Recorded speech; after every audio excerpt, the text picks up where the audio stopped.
गौतम अडानी और मुकेश अंबानी में से कौन है बेस्ट? कौन भारत को नई ऊंचाइयों पर ले जाने का काम कर रहा है और किसके खर्चे हैं ज्यादा? चलिए जानते हैं इस वीडियो के माध्यम से।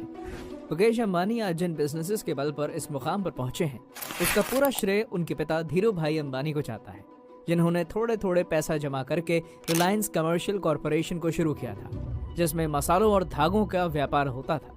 इस बिजनेस से जब उन्हें फायदा होने लग गया, तब वो कपड़ों के व्यापार में भी कूद गए और उन्होंने विमल नाम से अपना खुद का कपड़े का एक ब्रांड शुरू किया, जो उस समय कुछ खास चल नहीं पाया। विमल की शुरुआती असफलता के बाद धीरू भाई अंबानी ने अपना दिमाग लगाया और विमल के स्टॉक्स को बेचना शुरू कर दिया, जिसके बाद उनकी कंपनी रिलायंस 70 करोड़ की हो गई। और जब 2002 में धीरू भाई अंबानी का निधन हुआ, तब तक उनकी ये कंपनी 75,000 करोड़ की हो चुकी थी, जिसको आगे ले जाने का काम किया मुकेश अंबानी ने, जो आज खुद तो भारत के टॉप अमीरों में से हैं ही, साथ ही उनकी कंपनी भी लाखों करोड़ों की है।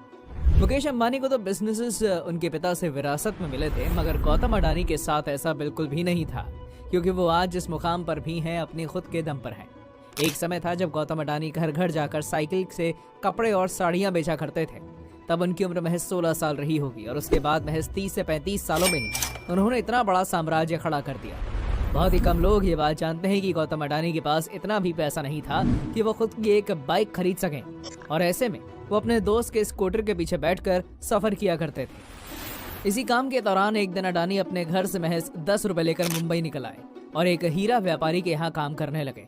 मगर कुछ समय बाद उनके भाई ने उन्हें वापस अहमदाबाद बुला लिया और वो प्लास्टिक फैक्ट्री में काम करने लगे।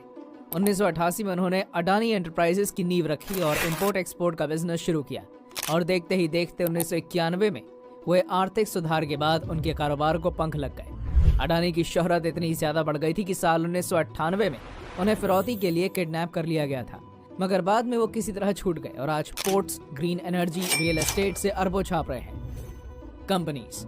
गौतम अडानी और मुकेश अंबानी के बीच टॉप पर बने रहने की बैटल पिछले कई सालों से चल रही है, जिसमें कभी अडानी आगे हो जाते हैं तो कभी अंबानी। इनके बीच का ये खेल इनके द्वारा ओन करी गई कंपनीज के फायदे पर निर्भर करता है, और मौजूदा समय में जहां मुकेश अंबानी 11 कंपनीज को ओन करते हैं, तो वहीं गौतम अडानी 10 कंपनीज के मालिक हैं। एजुकेशन। मुकेश अंबानी अच्छे खासे पढ़े लिखे व्यक्ति हैं, मतलब उन्होंने यूनिवर्सिटी ऑफ बॉम्बे से केमिकल इंजीनियरिंग तो कर ही रखी है, साथ ही साथ उन्हें स्टैनफोर्ड यूनिवर्सिटी से बिजनेस एडमिनिस्ट्रेशन में मास्टर डिग्री प्राप्त है।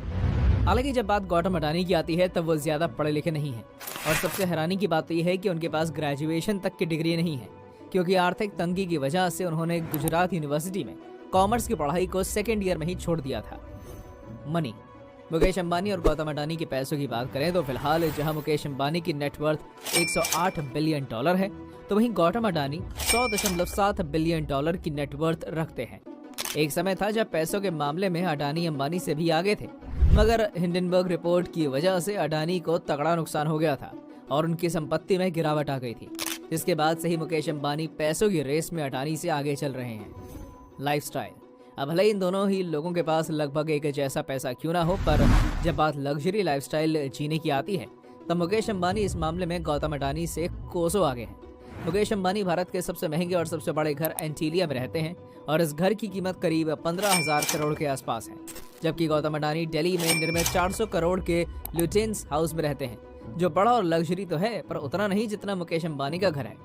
कार्स कलेक्शन पर नजर डालें तो जहां गौतम अडानी के पास BMW 7 series, Range Rover Autobiography, Rolls Royce Ghost EWB, Ferrari California, Audi Q7, Mercedes Benz S500 जैसी करोड़ों की गाड़ियां मौजूद हैं, तो वहीं Mukesh Ambani Rolls Royce Cullinan black badge, Mercedes Maybach S680, Rolls Royce Phantom EWB, Mercedes Benz S600 guard, Ferrari SF90, Lamborghini Urus, Range Rover Autobiography, Bentley Bentayga, Mercedes Maybach S580 और Mercedes Benz G63 AMG जैसी luxurious cars own करते हैं, जिनकी कीमत भी करोड़ों में है। इतना ही नहीं दोस्तों, मुकेश अंबानी के पास 33 करोड़ का the falcon 900 EX private jet भी है, और वे 240 करोड़ का एयरबस A319 प्लेन भी ओन करते हैं, जो उन्होंने अपनी पत्नी को गिफ्ट किया था। गौतम अडानी भी इस मामले में कम नहीं है, क्योंकि उनके पास भी एक बीच क्राफ्ट, एक हॉकर और एक बम्बार्डियर एयरक्राफ्ट मौजूद है, जिनका इस्तेमाल उनके द्वारा लोकल और इंटरनेशनल दोनों तरह की यात्राओं में किया जाता है। गिफ्ट्स। जब बात एक्सपेंसिव गिफ्ट्स की आती है, तब इस मामले में मुकेश अंबानी ही हर व्यक्ति की सुर्खियां बटोरते नजर आते हैं, क्योंकि उन्होंने अपनी पत्नी को करोड़ों का प्लेन और नेकलेस गिफ्ट तो किया है, साथ ही वो अपने परिवार और दोस्तों को भी महंगी गिफ्ट से देते रहते हैं और कहा जाता है कि उन्होंने अपने वर्कर्स को भी लग्जरी कार्स गिफ्ट करी हैं। इसके अलावा मुकेश अंबानी ने अपनी बेटी ईशा अंबानी की शादी में 700 करोड़ से भी ज्यादा का खर्चा किया था, जिससे ये शादी भारत की सबसे महंगी शादी बन गई थी, जिसमें बड़े बड़े बॉलीवुड स्टार्स ने डांस तो किया ही, साथ ही मेहमानों को खाना भी परोसा था। फिलैंथ्रोपी दोस्तों, किसी भी अरबपति की पहचान उसके सोशल वर्क से होती है। मतलब आप ही सोचिए ना कि अगर सर रतन टाटा अपना इतना सारा पैसा देश के गरीबों के लिए दान न करते तो क्या वो इतना सम्मान पा पाते। ऐसा नहीं है कि सिर्फ रतन टाटा जी ही सोशल वर्क और डोनेशंस करते हैं, बल्कि आज के समय में हर बिलियनियर फिलैंथ्रोपी यानी लोक कल्याण का काम करता है। मुकेश अंबानी ने पिछले साल करीब 376 करोड़ रुपए दान दिए थे, जबकि द हिंदू के मुताबिक साल 2022 में गौतम अडानी ने अपनी कमिटमेंट पूरी करते हुए अपने 60वें जन्मदिन पर करीब 60,000 करोड़ रुपए दान दिए थे, जो उन्हें इंडिया के टॉप फिलैंथ्रोपिस्ट में से एक बना देता है। डेट अंबानी और अडानी कहने को तो अरबपति हैं और इनके ऊपर भी बैंक्स का करोड़ों का कर्जा है। कर्जे की बात सुनते ही आपको विजय माल्या की याद आ गई होगी, क्योंकि भारत के बैंक से करोड़ों का कर्जा लेकर फरार हो चुके हैं। हालांकि मुकेश अंबानी और गौतम अडानी में से कोई भागने नहीं वाला, क्योंकि इनके पास कर्जे से कई गुना ज्यादा संपत्ति मौजूद है। लेकिन तब भी अगर हम इनमें से ज्यादा कर्जा लेने वाले व्यक्ति की बात करें तो उसका नाम है गौतम अडानी, जो 2023 की रिपोर्ट्स के अनुसार 2.27 ट्रिलियन डॉलर्स की डेट में है, जबकि मुकेश अंबानी पर 2023 में 9 बिलियन डॉलर्स का कर्जा था। फ्यूचर आउटलुक, अब अगर दोनों अरबपतियों के फ्यूचर आउटलुक पर नजर डालें तो इन दोनों का भविष्य बहुत ही ज्यादा बेहतरीन होने वाला है। मुकेश अंबानी ने कहा है कि जब भारत दुनिया की तीसरी सबसे बड़ी इकोनॉमी होगा, जब तक रिलायंस भी दुनिया के टॉप 10 बिजनेस ग्रुप्स में से एक बन जाएगा। इतना ही नहीं, उन्होंने रिलायंस को आर्टिफिशियल इंटेलिजेंस से भी जोड़ने की बात करी है, जिससे उनकी कंपनी के डिजिटल डेटा प्लेटफॉर्म और AI अपनाने वाले ग्लोबल प्लेयर्स में जगह मजबूत हो जाएगी।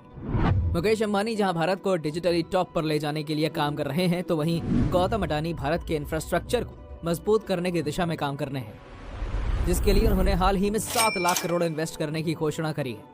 इतना ही नहीं, गौतम अडानी के अनुसार वो क्लाइमेट चेंज के प्रति भी काफी ज्यादा सहज हैं और इस कोशिश में लगे हैं कि साल 2040 तक उनकी इंडस्ट्रीज पूरी तरह से कार्बन न्यूट्रल हो जाए, जो वाकई में पर्यावरण के हिसाब से अच्छी बात है।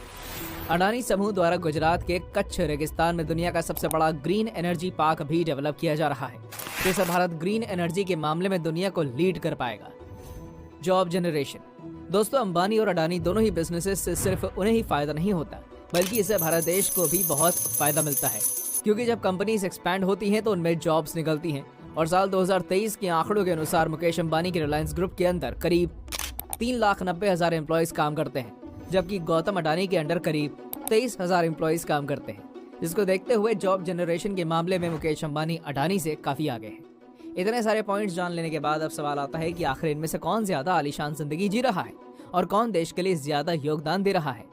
जहां तक बात आलीशान जिंदगी की है तो साफ तौर पर समझ आ रहा है कि मुकेश अंबानी इस मामले में अडानी से काफी आगे हैं, जबकि देश के लिए योगदान की बात हो रही है तो दोनों ही अपनी अपनी जगह देश के लिए काम कर रहे हैं। तो दोस्तों, कैसी लगी आपको हमारी ये वीडियो, हमें कमेंट करके जरूर बताइएगा और हाँ, जाते जाते इसे लाइक और चैनल को सब्सक्राइब जरूर कर दीजिएगा। Thanks for watching.